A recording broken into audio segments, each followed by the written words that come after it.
Oui, je crois que la France a le record d'Europe des prélèvements obligatoires. Je crois que c'est 47%. Autrement dit, quand un Français gagne 100 euros, on lui en reprend 47. Donc pour nous, une priorité, c'est de baisser la fiscalité à tous les niveaux, donc au niveau gouvernemental, mais aussi au niveau local.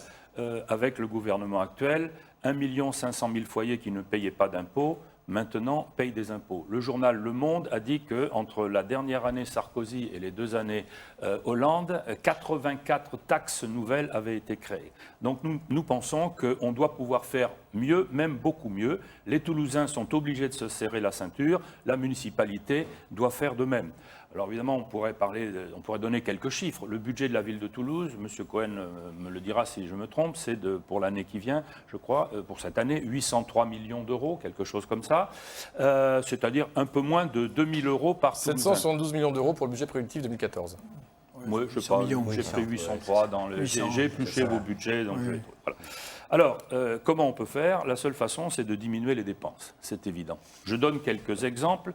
6,8 millions d'euros par an pour les frais de communication.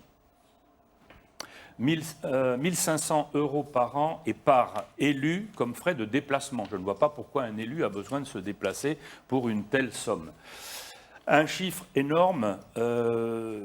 120 millions d'euros au titre des subventions à diverses associations, dont 375 associations qui se disent culturelles. Il est évident que dans ces associations, il y en a beaucoup que je qualifie d'associations lucratives sans but.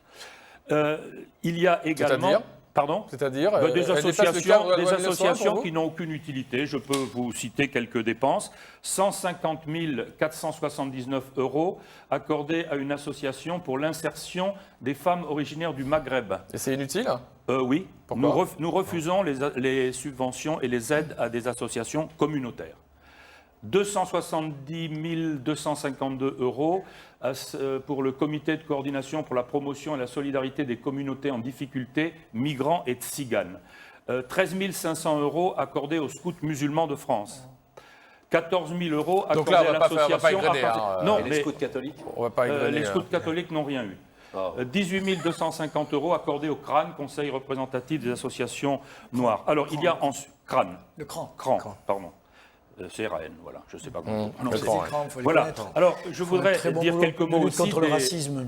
Oui, c'est très bien, oui. Il faut un très bon boulot. Vous savez, en ce moment, dans ce pays, on a quand même besoin de mettre les valeurs de lutte contre le racisme en avant. Oui, moi aussi, je suis très attaché à l'antiracisme. Ça, je suis pas si certain que ça. Surtout au racisme dont les Français sont victimes. Vous voyez, par exemple, nous sommes le pays le moins raciste du monde. Monsieur Valls est venu l'autre jour. La confusion avec des gens d'origine maghrébine et tout ce qu'il peut y avoir autour de connotations communautaristes, me semble que vous faites non, mais vous avez parfaitement le droit, Monsieur Cohen.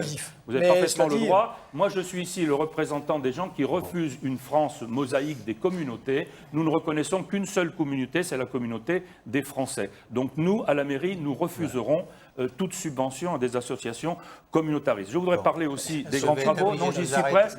Alors les grands travaux, parlons d'Aussonne, parlons du square Charles de Gaulle. Monsieur Larraud, je suis obligé de vous arrêter car vous avez pris de l'avance. J'avais beaucoup de choses à dire sur les dépenses. L'émission n'est pas terminée, vous pourrez les redire. Très bien, on en reparlera. Simplement, il nous reste, je vais demander à la régie un peu de temps.